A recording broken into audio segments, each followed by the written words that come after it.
जी, इधर केशव प्रसाद मौर्य को मोहरा बताया जा रहा है। उन्होंने तो कहा कि अखिलेश यादव कांग्रेस का मोहरा बन गए हैं। दरअसल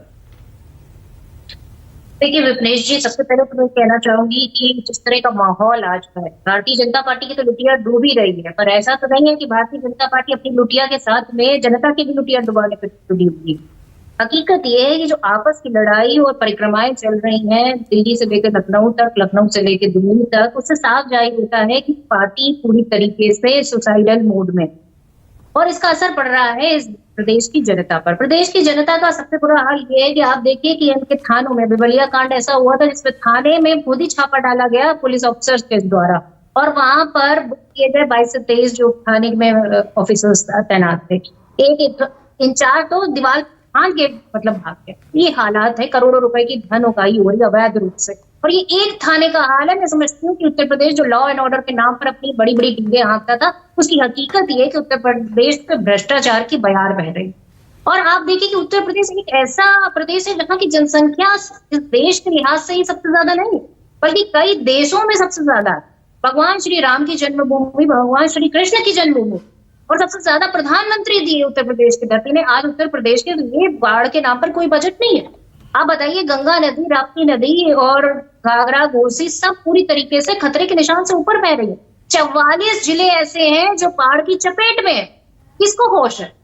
आप बताइए कि स्वास्थ्य मंत्री कहाँ है? सड़कों पर ऑक्सीजन लेकर लोग सफर कर रहे हैं, स्वास्थ्य मंत्री गायब है। लखनऊ जैसे शहर में डायरिया से लोगों की मौत हो रही है, स्वास्थ्य मंत्री गायब है। उप मुख्यमंत्री कहाँ है?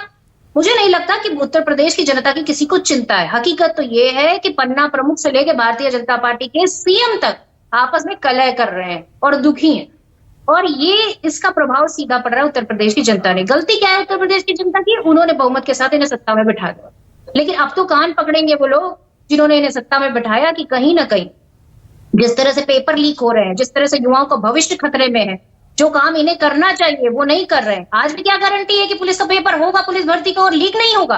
कोई गारंटी नहीं है इन लोगों की। आज भी भागा हुआ है जो पुलिस, जो आरोपी पेपर लीक का, वो अब आज तक पकड़ा नहीं गया, जो गुजराती।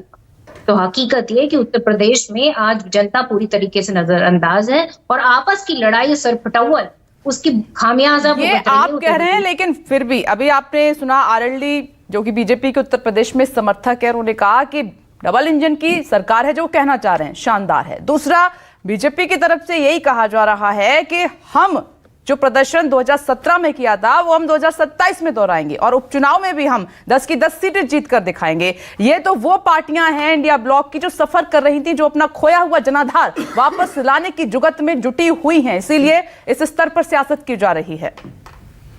विपनेश जी, आप देखिए कि एक हार ने इनकी पोल खोल के रख दी है।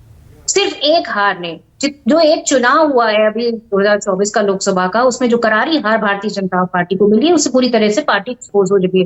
पार्टी विद डिफरेंस नहीं रह गई, पार्टी विद करप्शन हो गई है पूरी तरीके से। एक दूसरे की कुर्सी खींचने में लगे हैं। कुर्सी के अगर 4 पाए हैं तो 4 स्वघोषित मुख्यमंत्री भी पैदा हो रहे हैं, और मुझे तो लगता है कि इन सब में से कोई मुख्यमंत्री नहीं होगा। मुख्यमंत्री तो कोई जो सेट पैटर्न है भारतीय जनता पार्टी का, उसे साफ पता चलता है कि जिनका नाम चलता है वो कभी मुख्यमंत्री की पोजीशन पर नहीं होते।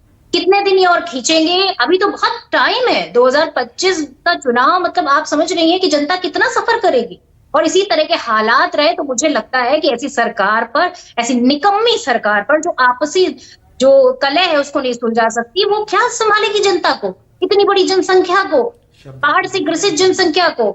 आप देखिए कि उत्तर प्रदेश के हालात क्या है। महिलाओं के अपराध चरम पर पहुंच चुका है, और पुलिस कस्टडी में डेथ सबसे ज्यादा उत्तर प्रदेश में होती है। क्यों होती है? इसका सवाल का जवाब देना चाहिए भारतीय जनता पार्टी के प्रवक्ता को, कि कब तक बरकरार करेंगे ये यहाँ के हितों को।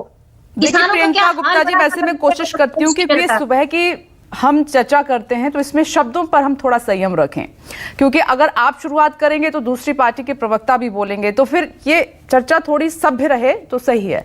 ठीक है, मैं आऊंगी दोबारा आपके पास। आपने अपनी बात रखी, मैंने अगर कोई अपशब्द बोला है तो उसके लिए क्षमा चाहती हूँ, पर मेरे हिसाब से मैंने पूरी तरीके से और अलग जो शब्द बोले जाते हैं हम इनसे थोड़ा परहेज भी कर सकते हैं, हमें क्योंकि बात रखनी है। जनता हमें सुबह का ये हमारा प्रोग्राम है, बहुत शांति से हम करते हैं और इसका एक मकसद है। मैं प्रियंका जी आती हूँ आपके पास, आपने अपनी बात रख ली, मैंने पूरा समय दिया, दोबारा आऊंगी आपके पास।